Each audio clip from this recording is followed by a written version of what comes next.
know that even in our world today, not every child whose birth comes is awaited with joy. In South Africa, during the Civil War in the 1990s, especially in my state, villages were being burnt down almost weekly. And as people would flee out of the villages, out of their homes, with all the smoke, they would then be shot as they ran away.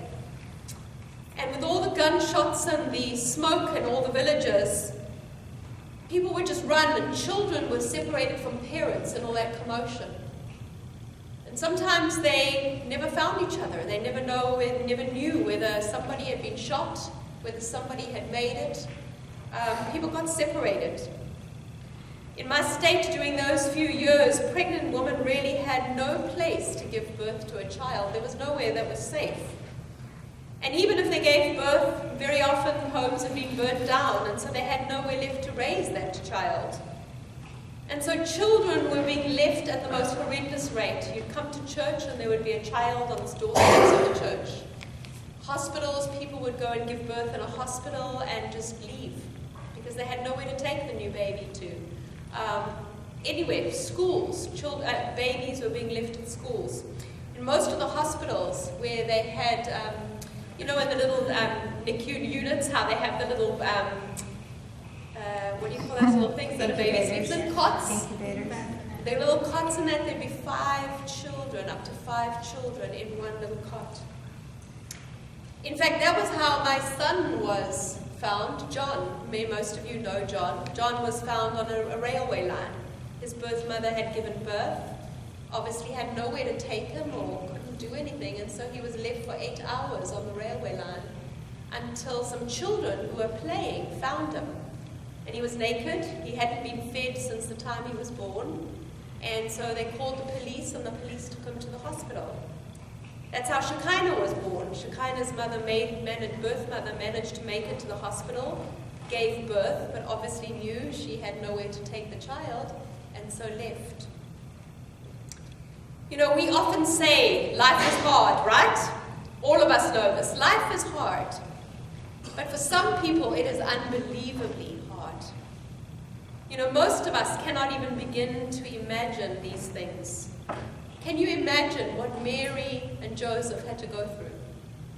Really imagine. Can we imagine what Zechariah and Elizabeth went through?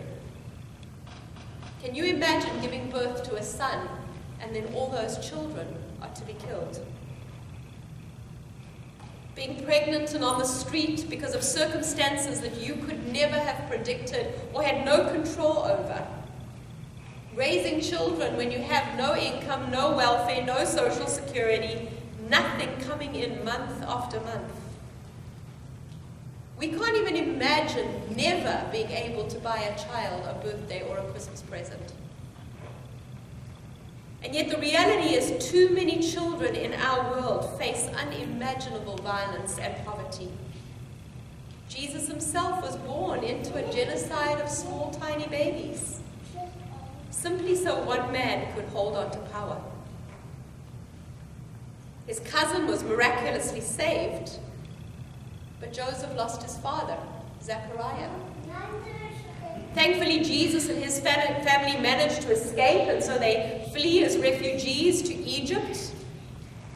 And when I read that, I just thought, thankfully, countries in those days had open borders, and you could find a new home and safety. Thankfully, too, Mary and Joseph had the courage to leave their families, without which Jesus probably never would have made it, even into childhood. For most of us sitting here today, we know so little of what it means to live like this. But we also happen to be incredibly blessed people. We can make a difference to families who know violence and poverty like this all too readily. And so I'm going to hand over to Anna to share and speak about her experiences and then how that will shape our Advent. So as many of you know now, Ryan and I were sent to Grahamstown to gather information on the students, and it was for the end goal of forming a partnership. We were hoping when we were down there that we would help them learn something. I don't think we ever expected that we would learn so much from them. Like Reverend Debs mentioned, there are a lot of kids who can't imagine having the kids here at. When we spoke to the social worker at Holy Cross, she explained the stories of many students. We learned about 41 kids, to be specific. More than half of those kids suffered through abuse and still are. In the Eastern Cape alone, there's still 54.7% of females not attending an educational institution. And that's a developed country. They're seeing 2,693,000 people missing a meal in the past 12 months out of necessity. The principal of the school took the time to show us around the townships for an afternoon, and Ryan was keeping a journal, and he wrote this. He said, "I was beside myself when I saw the conditions in the surrounding areas of the homes. First off, there was garbage all over the town and around the sides of the homes. Just fields here and there with mounds of trash, donkeys, dogs, and other animals walking around picking at it. Homes were the size of a 2-car garage here, if not smaller.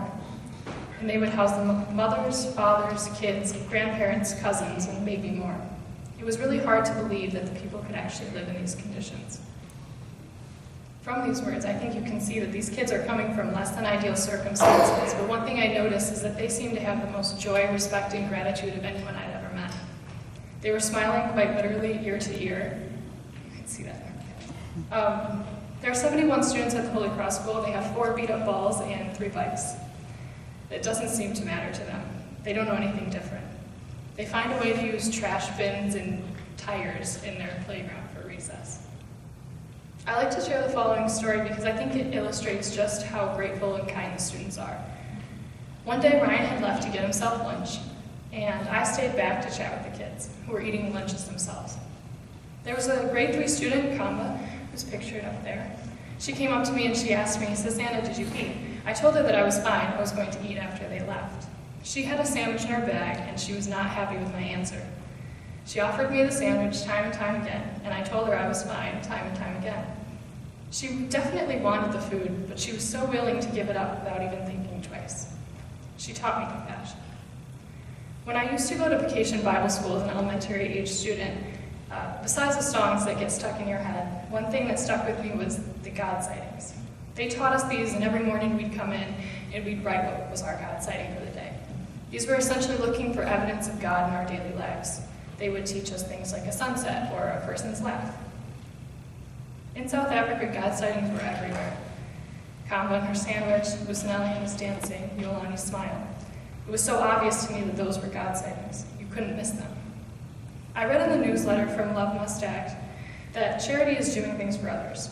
What I didn't know before is that charity comes from the Latin word caritas, and that word in Latin has a closer meaning to love. Where charity and love are, there's God. You can see that. I think that God transforms us through relationships of charity and love, especially with those in need.